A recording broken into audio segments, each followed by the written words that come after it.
It's a brand new week. You're welcome to Economy and Politics Show, where we discuss policy, investments, the economy as it relates to the Nigerian populace. It's the last day of August 2020, so today is August 31st, and it's what a great day to start the week to discuss re-engineering Nigeria's growth amidst global economic uncertainties. For those of us that have been following global economic trends, the COVID-19 pandemic has continued to unleash its adverse effects on major economies across the globe. Among the G7 industrialized nations, Japan, United Kingdom, and Canada have posted recessions, while several other emerging economies like Malaysia and Indonesia had contractions in their economy. Nigeria also experienced its first contraction since the last recession in the 2016-2017 period. So how can we navigate this period? I will be discussing this with Mr. Tope Fasua, an economist and CEO of Global Analytics. Nice to have you on the show. Good morning. Thank you. So Nigeria, as we now know, is currently in a state of stagflation. And for those who want to understand stagflation, that means a high unemployment rate, a weak growth situation, and high inflation. So we'll start with the first question, Mr. Tope. What are the policy options from the monetary and fiscal policy side that can help us, particularly with the fact that we're going to face the inevitability of a recession in third quarter 2020? Right.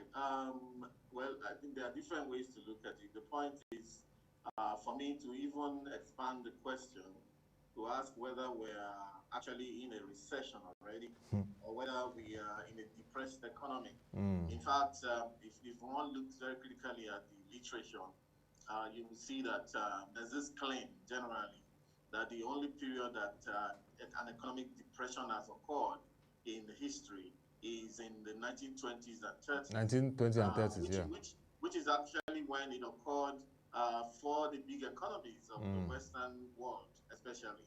However, what I've seen in Nigeria and many African countries is a permanently depressed economy, because depression is actually about high inflation, usually high unemployment rate, many times, high crime rates and all of that.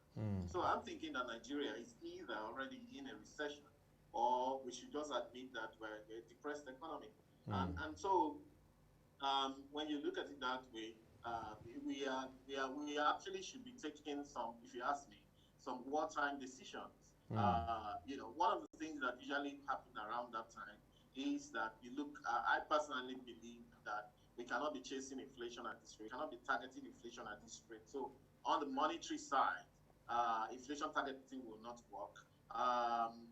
What we probably should be doing is to look at how we can continue to get our banks to intervene, even by reducing the interest rates marginally.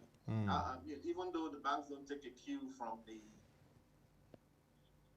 monetary rate they should, but whatever can be done to see reason, even though right now they have some issues with non-performing loans, but some of the government interventions are also monetary in nature, because they have, for example, a number of the government supported banks are like BOI, like NISA Microfinance, like Bank of Agric and Co. Are actually giving out loans at 8%, sometimes 9%, sometimes 6%, which is also an indicator for the banks to let them know that, look, an interest rate regime of 30% cannot continue to work.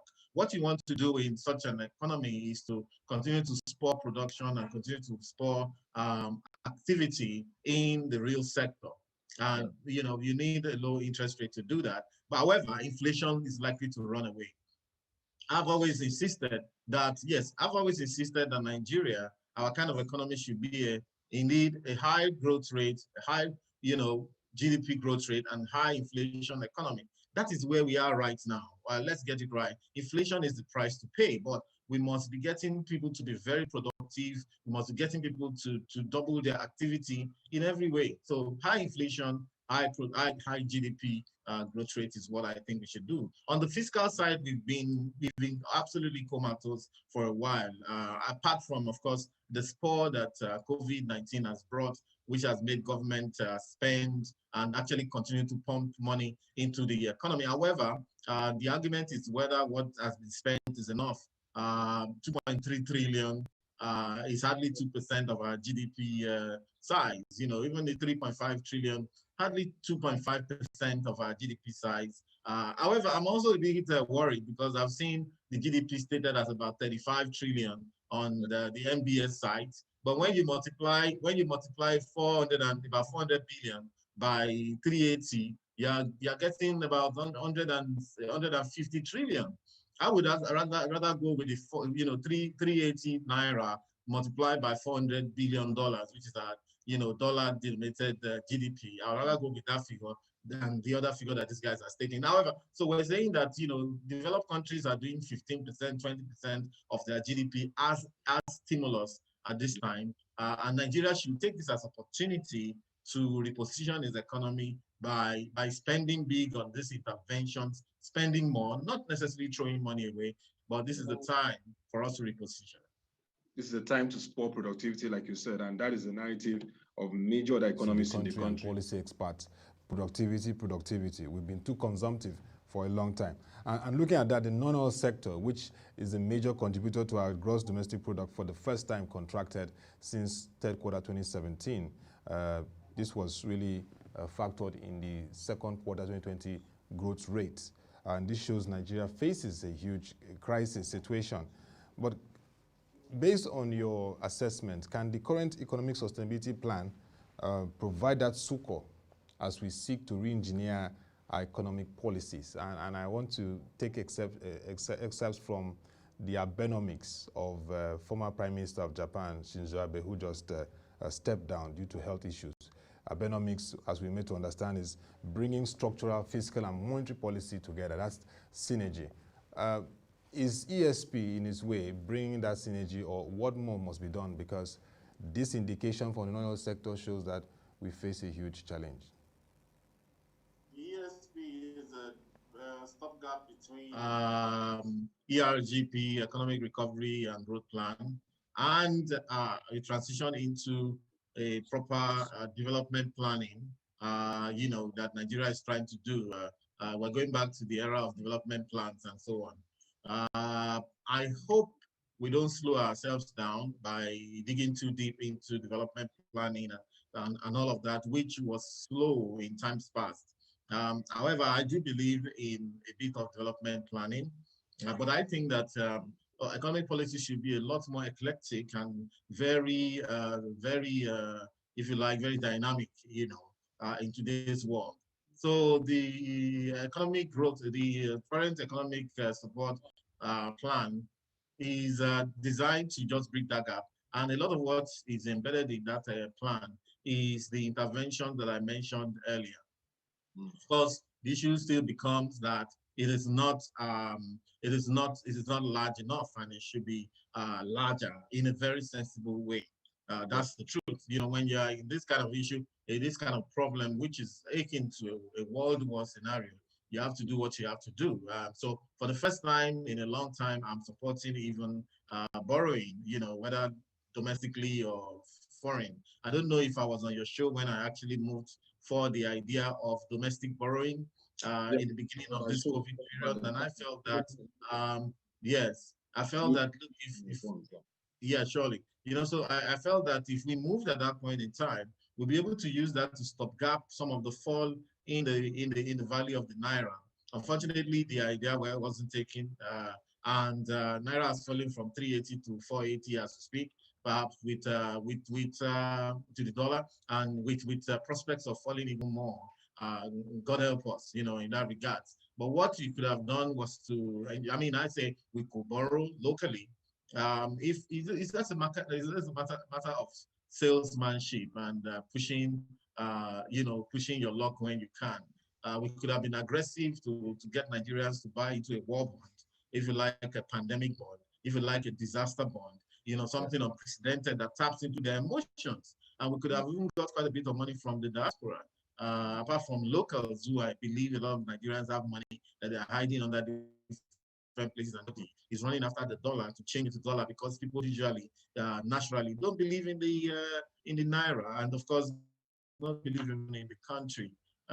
Everything ties together, but I don't think our economic policymakers were very brisk in terms of the speed of their thoughts. And of course, I think we've lost the opportunity. Abenomics is a combo of fiscal, monetary, and structural policy, economic restructuring policy. It makes every sense. That's what every country should be doing. Number one, you have fiscal authorities, you have monetary authorities. What are they doing? Everybody should be thinking and they should be synergizing. One should not go to sleep. Our fiscal policy people went to sleep until now. And of course, there's still a lot that they could do. For example, when you hear that, I mean, the fiscal guys will come, instead of the Minister of Finance, they tell you, oh, we have a revenue problem, we need more taxes. Hey, but then we're seeing ministry departments and agencies going to the Senate and the House of Reps, confessing to spending all the money they collect on themselves. Agencies collect trillions. DPR collected 2.4 trillion on behalf of Nigerians and only remitted 430 million naira or thereabout, of billion naira from 2.4 trillion. And then they also shared about 80 billion amongst themselves, and the rest of the money they couldn't account for. Okay, another different kind of agencies, they tell you, sorry, we spent all the money on ourselves. That's a fiscal reform that nobody needed to tell you that, look, we have a revenue problem, we have an expenditure problem, and now we have a debt problem. The debt problem we can't do anything about for now because it is a time to borrow. Every nation on earth is borrowing at this point in time. If they're not borrowing locally, they're borrowing externally or both ways, including the United States and China. All right, so it's just, yes. So our fiscal policy did not kick in. What we're seeing now is even a lot of that is still led by the monetary authority, central bank. All of these interventions through these banks that I mentioned earlier, the competition between the interest rate of development banks and the interest rates of the banks are not lending now. That's the truth. And in fact, the truth is that there's a bit of money out there for borrowers to take off the government agencies. So why would I go to a bank to borrow at 30% when I can go to BOI to get 8% or 9% money or 10% money at the max? So I hope that the banks take a cue, but it's also going to affect their balance sheet. Maybe they are running after those that owe them for now, but they need to think in terms of profitability and sustainability. So Abenomics makes every sense. Structural adjustment, it doesn't have to be imposed on us all the time. In the 1980s, we complained. Yes. We complained about structural adjustment in the 1980s, but given the chance and given time on our hands, we don't have to wait until someone comes to tell us, because we are the ones that know our structure better than anyone else. So we have a scenario where you have, government agencies spending money anyhow, people, we're not thinking in terms of priorities and what should we prioritize and all of that. Those are structural adjustments that we should make. It's not until someone who doesn't know much about our society comes to dictate to us about what to do. Look at what's going on now. I think it's the IMF leaning on us to harmonize our currency exchange rates and so on. It's what we ought to know that we need to do. Even I personally will say there's still something wrong in that FX management.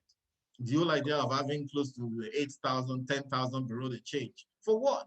This is the only country in the world where you have that many bureau de change.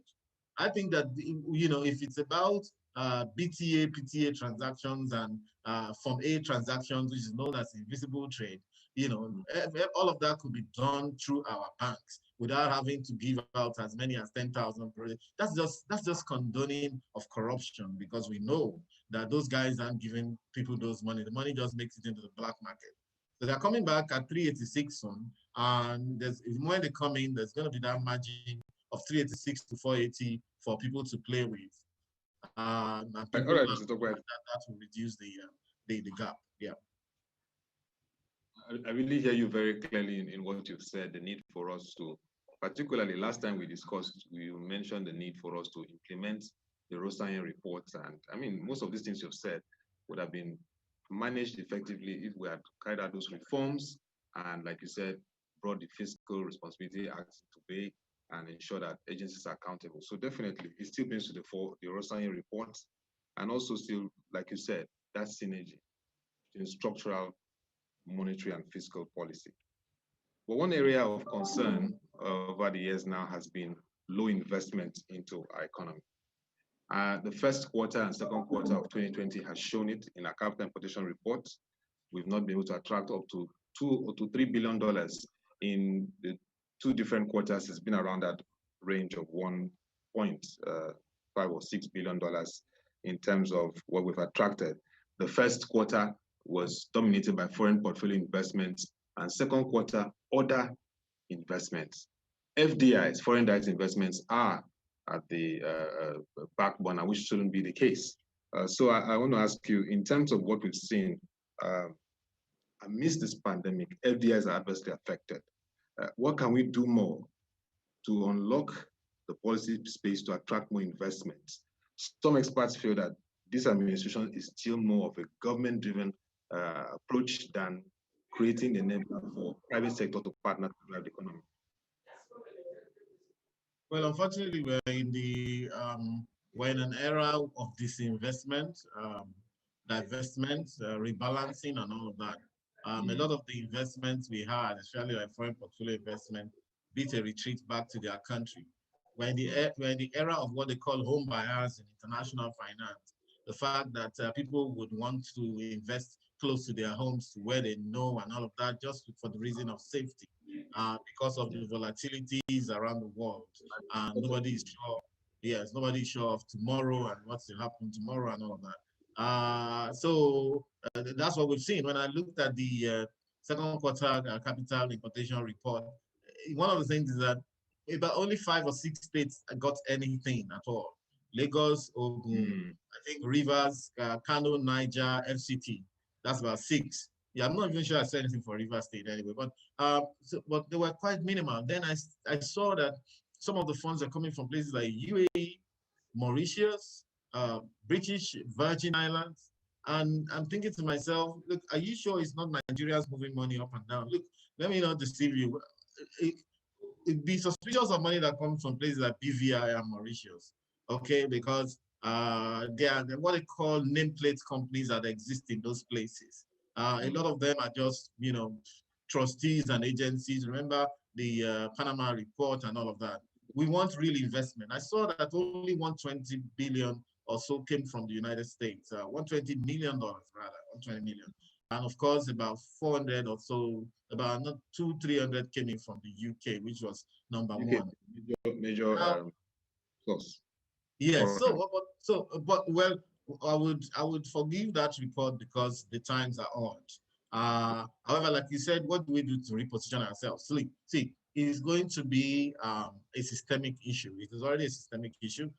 So what I believe is that until we are able to unlock all the sectors, all our sectors, to make sure that everybody is running at par and everybody is running even above par, and everybody is actually producing and initiatives are coming and all of that. Until then, you see, because let me tell you, look, these investors, they have more information about us than we have about ourselves. So if you are doing something good, they will come. And in fact, let me also tell you that part of the reason why they don't come this way is because they see the way we run our affairs. And they know that their own country is not being run like that. Like some of the things I mentioned about fiscal issues the other time. Nigeria happens to be a country where, unfortunately, today the civil servants are sometimes the highest paid people, sometimes the one with the most money, sometimes the ones with the riding around with the biggest cars. It's unbelievable when they look at those things and they say, no, these guys are heading straight to Hades.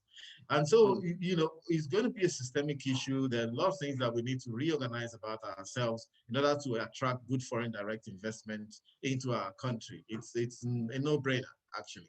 Very, very important, Mr. Tope. And even when we look at the issues around investment, it still speaks to our fiscal structure. I know in our last conversation, you raised the need for economic restructuring, very important. And a lot of experts have raised that too. I mean, watching Professor Tomi yesterday on national television saying it's time for us to embrace a robust fiscal restructuring. We need to drive productivity. How can you drive productivity in a country where its constitution is still reflecting that of the military era? So there is an angle. Of course, this administration and leaders have said the National Assembly is there. So I'm asking you, as the former presidential candidate of the Abundance Nigerian Renewal Party, NRP, and the likes of Tomi and others who are political economists and understand how we can drive a fiscal robust restructuring. Are there efforts to see how you can work together as lobby pressure groups to engage National Assembly to say, let's push this on?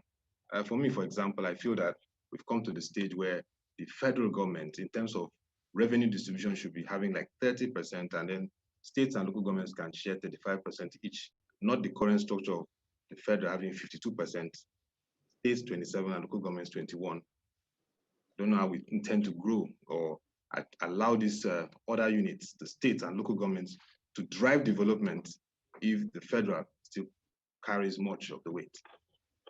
You know what, you see, let me tell you, the problem with Nigeria is just our large egos. And when you look at what Lugard wrote about Nigerians in 1922, as no matter how much you disagree with Lugard, you want to begin to agree with him that, you know, he said, these are people who love power, but they don't like the responsibility that come with power.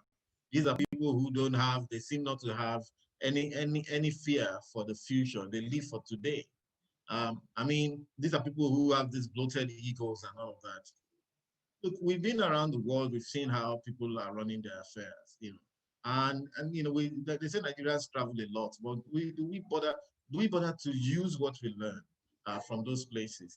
So, you know, the truth is, well, I don't know about collaborating with anyone, but let me tell you, in my quest to be president, I actually was proposing something like 25% for the federal government of this federal revenue, of this revenue that's generated by them, only 25%, 35% for states, and 40% for local government. Why? Because at that time I felt, and I still do, that you know, the productivity that needs to be unleashed in this country is right at that local government level.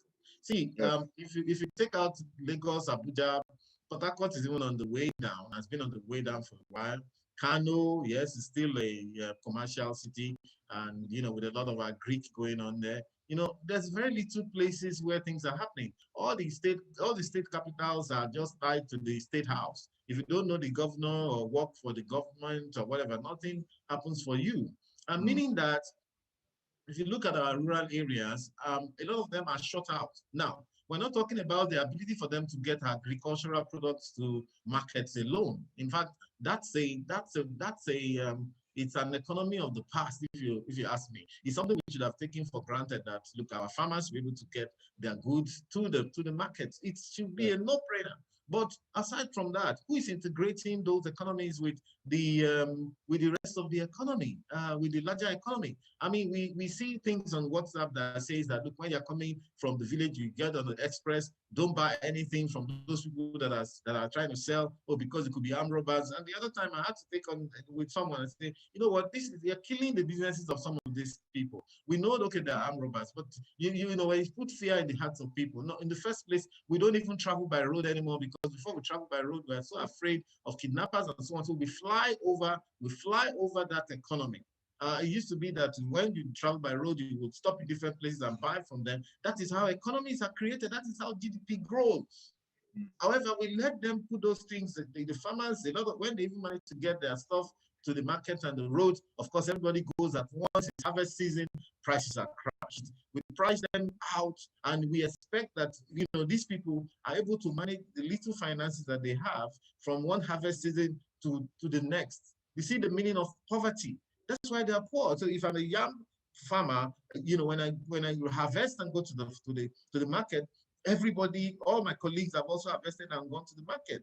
And so the prices are low as a matter of demand and supply. So there's a supply glut. And then the little money I make, haven't planted and tilled my farm for 9 months, you know, have to manage it for another 9 months, you know, before the next season comes up.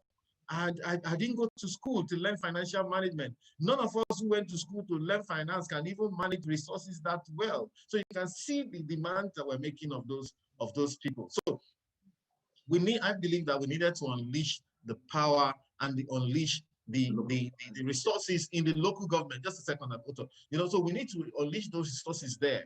However, I said that the 40% that will go to the local government, because we need a joint planning committee for the local government. We don't have enough intellectual firepower at the local government to manage 40% of our resources. So if we have to have a joint committee of the local government leaders and state government leaders and a few representatives from the federal government to think about how to manage this 40% that's going to the local government. It is not money for state governors to sit on. Part of you mentioned my party. Part of the issue with the party deregistration that these INEC guys did is also that, look, we need to, is that the constitution requires that state governors must organize local government elections as a matter of course and immediately.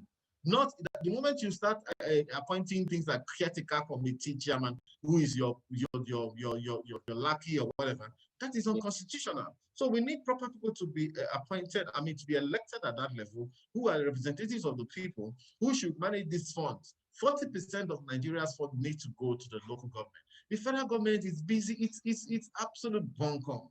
At this age in time, we're still there, thinking about how to buy the luxury cars. Amici was justifying purchase of 590 million naira worth of cars for MPA, just 19 cars. And then you say, because they didn't buy cars for 4, must they buy those cars? They're supposed to be utility cars or office logistic cars, and each of them is costing about 36 million. Look, nobody does this in the world. Nigeria is run in a very ridiculous fashion, in a very dangerous fashion. Definitely. And look, I don't know how much longer we can continue to push our law. Definitely, a lot of things have to change, and I really hear you well into what would work more, that it should go more to local governments, 40%, 35%, and 25% to the federal. Those are laudable. Absolutely. You should run a lean federal government. Absolutely. Yeah, definitely. And we hope to see your likes and others work with National Assembly to see how we can really revisit this whole restructuring process. But let's look at the budget. That's the item of government in how it plans to spend and carry out its activities. 2021 is around the corner, and the National Assembly expects the federal government to present its budget around September. So we're about to enter the new month of September. What are your expectations? What key changes would you like to see that reflects the COVID-19 realities in the 2021 budget from the executive? Nigeria is going to spend about 12 trillion next year. It looks large. When you convert it to dollars, if you are converting to dollars, let's not even use the black market rate. The last, as of 2016, this dollar was 179 thereabout officially. Then in 2016, President Buhari mismanaged the naira by just shutting himself out, and there was this period of uncertainty. I'm aware even at that time, the central bank governor couldn't see him until he traveled abroad to treat himself, and Oshibajo took that decision to let banks be selling BTA, because at that time they just said, okay, no bank, everybody is not selling anything. They didn't even allow people to pay dollar cash into their DOM accounts. So all of a sudden we fell to 306 unofficially. Today we're on 380 unofficially. All right, so it's just a matter of course that this will happen. So if you look at 12 trillion naira converted at the current rate, this budget is probably lower than what we had in 2015 or 2016 or 2014. So you can see the country just going downhill. So and again, the ability to fund the budget is still a problem. The revenue side is still a problem. And let me tell you about that budget. 3.1 trillion will be used for debt servicing. Only 3.0 trillion will be used for capital budget, and 5 trillion will be used for recurrent. And the rest of the money is for these statutory transfers and all of those kind of, So you can see that structurally the budget has not left where it was. Low capital financing, high recurrent expenditure, and it's still almost like an envelope budgeting, even though they say it's supposed to be zero-based. It's just a case of every MDA believes that they need to spend, they want to spend. They need to spend, they want to spend. Everybody is there running their own race, cooking up their own figures in the comfort of their offices, and then taking it, and it's a winner takes all, whatever it is you can negotiate and get from the federal government. No, look, it's as if we don't have leadership, because at some point we should be able to stand our ground. The leadership should be able to say, listen, enough of this nonsense. Look, let me tell you the problem with the MDAs. Whereas I even cautioned in terms of the implementation of a on-site report, but the truth is that from 522 MDAs that were in existence in Orosai, now they're up to 1,000, or close to 1,000. For every bill that is passed, a new ministry or agency is created. And according to the last audit report of the Auditor General of the Federation, there are some of them that since the inception, they have never prepared an account. And we budget for them year in, year out. About 322 of them have not submitted their accounts since 2016. So you don't submit your accounts, you don't audit your accounts, you collect billions from Nigerians and you just spend it. You will see that's the reason why I was reading last week that the Senate has sanctioned 57 of them, that they are not going to get any allocation from the federal government. Because what they generate is quite enough to sustain them, but they do that, they spend that money. I don't know the level of callousness that has taken over our people, that you generate money on the behalf of the Nigerian people, spend it liberally on yourselves, max out, and even go for more because nobody is just asking questions. It's like a rudderless society. So that's the scenario we see now. Yeah. That budget is nothing. The budget is nothing. It's not inspiring. The budget is still structurally. That budget is still skewed and positioned towards the benefit and the comfort of the civil servant. That's the truth. All right. We need something radical. We need new thinking. We need someone to turn the idea of budgeting in Nigeria upside down. That budget is a no-no for me. I would want a new thinking, which is not showing in this budget 2020. Editions we'll discuss around this budget, because I remember that even in the times of Chukwu Kongo, when he was Minister of Budget and Plan, there were a lot of things that used to happen during the IBB administration. But let's go on to your closing thoughts on the economy. You've really said some very key things around concerns. What would be your closing thoughts at this time? Well, again, I think it's a good thing to think, to project from my last statement. I've always projected, even when the going was good pre-COVID, I've always projected a very big budgeting. So I'm all for the Abenomics kind of idea. But again, I think we should also take a cue from Lee Kuan Yew. They said he had just 3 principles with which he ran Singapore. MPH, that's meritocracy, pragmatism, and honesty. It sounds very simple, but it's tough. Meritocracy, put the right people in the right places.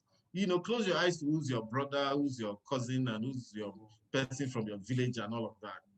Pragmatism, take a bit from socialism and capitalism, take what works for your people. And I'm very glad to say that I didn't know this when we set our ideology for the party that I had, which is ANRP, because it was just pragmatism. We said we needed to use the best ideas for Nigeria, full stop. And honesty, which is perhaps most difficult. A lot of our politicians and so-called leaders are not honest people. They think they can deceive the people. At the end of the day, they end up dribbling and deceiving themselves. But I think that we should still dream for this country. Look, I'm not usually, of these days, I'm not very hopeful anymore. I think many great opportunities have been lost. I don't know how we're going to get that back. But I think that we should just keep hope alive and, dream big for our country. And again, I think that, in fact, if you ask me, Otto, I think that Generation Z should begin to mainstream in this country because, and they should begin to think for this country. Generation Z are those who are born in 1995 to date. They are the ones that can help us to think this country, in a digital world that we find ourselves. They're the ones that they are thinking hopefully may be different, because I think my generation has lost it.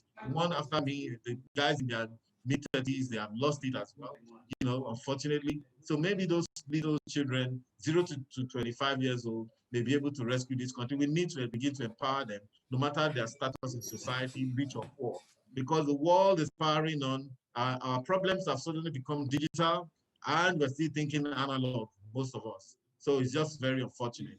We need to think bigger in terms of the economy. We need to have some very serious fiscal reforms. We need to look, the people of this country need to get on the streets at some point and let these guys that are around the country know that this is not acceptable, including the civil servants and co who are just milking the country to death presently. That it is not acceptable. We won't take it there. Thank you. Yes.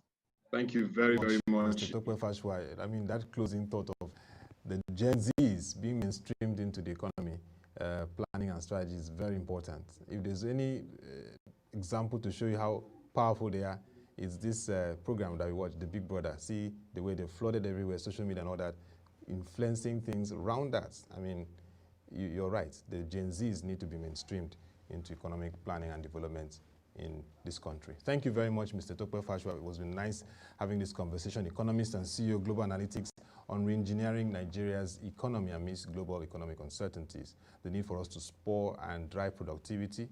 The need for us to spend more in stimulus plan, in intervention in these times of the pandemic. The need for us to look back at the MDAs, ministries, departments, and agencies, and request and demand that they continue to drive fiscal responsibility, while from the National Assembly, they play their roles of checks and balances. And indeed, the need for us to drive those robust fiscal reforms. I also like the part where you said that the revenue distribution should change. Local governments should have the major chunk, 40%, and the federal government should have less, and states in the middle. Thank you very much once again, and hope to have you in subsequent editions to discuss around the economy and the political space. And that will be all for the Economy and Politics show today. You can join our website, www.prochange.com, to watch our videos, read our news reports, and analysis. Join us by 10 a.m. as we give you the last day of August 2020, the equities market updates on the financial and capital market, and that relates with the Nigerian economy. Also, you can send your comments to news@prochange.com, your views about the Economy and Politics show, and things you'd like to see happen more, and concerns you have concerning the nation. Thank you very much for watching this program. All to our viewers, we wish you to stay safe in this period and continue to engage constructively and in a very intelligent, incisive manner.